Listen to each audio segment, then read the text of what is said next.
Македонската влада се очекува да заземе став, откако вчера на преговорите за името во Њу Јорк. Посредникот Метју Нимица објави дека поставил рамка со конкретни предлози, кои воопшто не се нови и се комбинација од сето она што било на маса изминатите 20 години. Тој е убеден дека решението е на повидок и оти процесот се движи во позитивна насока. Моите идеи како целина се нови затоа што имаме нова комбинација на идеи. За ова прашање се разговара 25 години и многу е неочекувано да се излезе со нов предлог.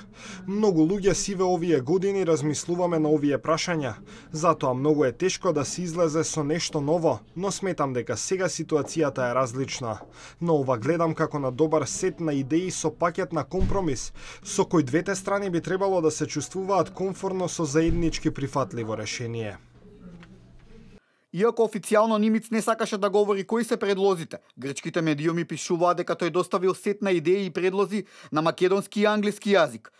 Весникот Етнос тврди дека во сите предлози е вклучен терминот Македонија, а меѓу можните имиња се Република Нова Македонија, Горна Македонија и Северна Македонија, но напишани на латиница со македонска транскрипција.